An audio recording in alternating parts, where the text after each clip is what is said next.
Shalom, shalom, j'espère que vous allez bien. Bienvenue dans ce premier podcast où je partage avec vous quelques éléments pour vous montrer comment le diable utilise nos origines pour nous réclamer ou comment est-ce qu'il utilise nos origines pour s'investir dans nos vies.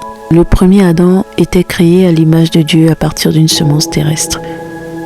Sauf que cette terre a été maudite par Dieu lorsque la désobéissance est rentrée par Ève et Adam. Le second Adam est Dieu lui-même, et pour résoudre définitivement le problème du péché, il fallait que celui qui venait pour expier le péché soit d'une semence incorruptible, qui a des origines autres que celui du premier Adam, dont les origines avaient déjà été infectées par le péché, suite à leur désobéissance qui a emmené Dieu à maudire la terre et à déclarer des paroles négatives sur Adam, sur Ève, sur la terre et sur Satan. Ce que je veux dire, c'est que résoudre définitivement le problème du péché devait être traité à la racine.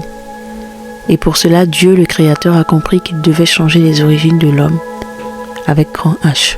Tout ce qui est céleste ne sort pas d'une semence humaine, mais une semence céleste. Jésus n'est pas venu à partir d'une semence humaine, une semence corruptible. Je dirais même que Jésus est arrivé à vaincre le diable lorsqu'il a été tenté parce qu'il avait le lien de l'obéissance de par ses origines et ses origines ont été manifestes. Jésus, au travers son œuvre sur la croix, est venu restituer à l'homme avec grand H, bien sûr, sa véritable origine qui est céleste, car avant la fondation du monde, Dieu nous connaissait. Sauf que nos origines de base ont été infectées par le péché, par exemple, les mauvaises alliances sataniques contractées par nos ancêtres, ou bien par nous-mêmes ou par nos parents, ou notre mauvaise manière de marcher avec le Seigneur, ou les liens de malédiction de famille, les esprits de coutume, par exemple. Dans Jérémie 1,5, Dieu dit « Avant la fondation du monde, je te connaissais. Avant que tu sors du sein de ta mère, je t'avais déjà établi et consacré. » Nous avons déjà été établis avant que nous sortions du sein de notre mère. Mais cela a été détourné par le péché puisque nos origines infectées, le diable nous réclame et s'investit dans nos vies parce que dès le commencement, nous lui avons ouvert cette porte au travers de la désobéissance du premier Adam et ce lien nous suit toujours. Mais par la grâce de Dieu, lorsque nous devenons en Christ, ces origines infectées changent et comme nous appartenons maintenant à Jésus qui est venu avec ses origines célestes, pures, propres et obéissantes à Dieu, 2 Corinthiens 5,17 s'applique et se manifeste réellement dans nos vies. Pour mener à bien ce plan et pour qu'il puisse avoir l'impact qu'il devrait avoir, Dieu a compris que Jésus le Sauveur ne devait pas venir au monde à partir d'une semence terrestre. Marie ne devait pas aller avec Joseph, sinon tout ce plan n'aurait servi à rien et le problème du péché ne serait pas résolu comme il le devrait. Quand Dieu a créé le premier Adam, il l'a fait à partir de la poussière de la terre mais à l'image de Dieu. Mais lorsque Jésus est venu, il n'est pas venu à partir d'une fabrication de la poussière, mais il a été pris directement depuis le royaume des cieux, d'où l'ange qui a dit à Marie, « Le Saint-Esprit viendra sur toi, et tu tomberas enceinte. » Sache que tes origines déterminent le genre de destinée que tu auras et que tu vivras. Si tu es de la lignée terrestre, tu verras que tout ce qui est en lien avec cette lignée sera ton partage.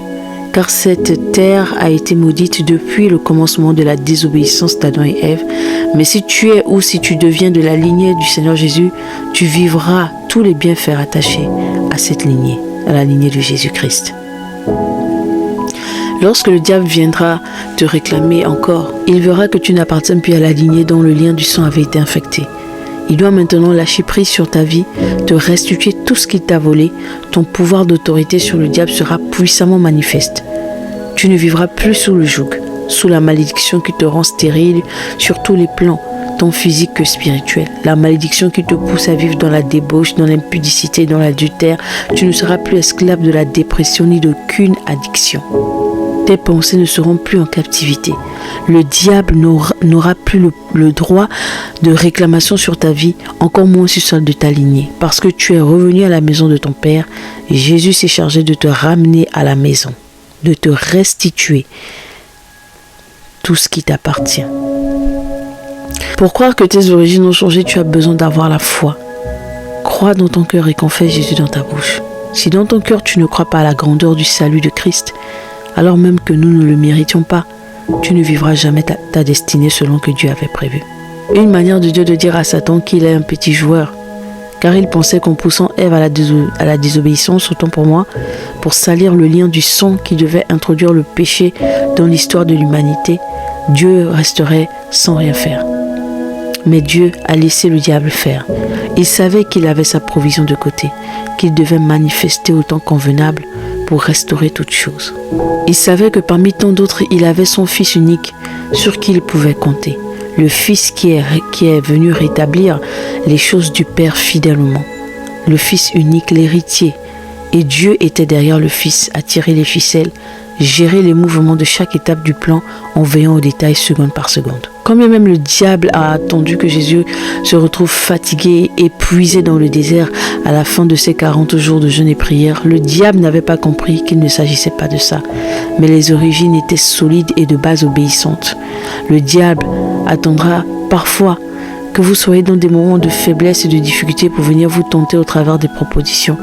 Vous aurez la capacité de le résister et de le vaincre si et seulement si vos origines ne sont plus terrestres.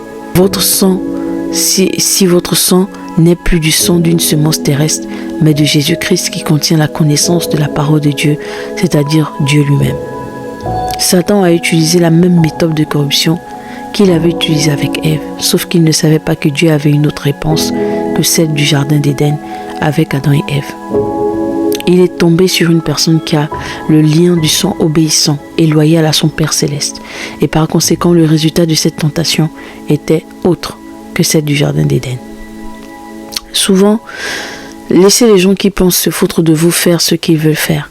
Ils seront surpris de voir que tout le temps qu'ils étaient en train de faire leurs choses, votre Dieu les regardait et avait déjà mis à côté votre provision. Pendant qu'ils pensaient vous faire du mal, ils étaient juste en train de travailler à vous faire entrer dans votre destinée prophétique. Rendons grâce à Dieu pour cette belle œuvre accomplie à la croix au travers le Seigneur Jésus-Christ, qui est venu nous libérer de la loi du péché et qui nous a restitué notre pouvoir, notre autorité, mais surtout notre identité en Dieu.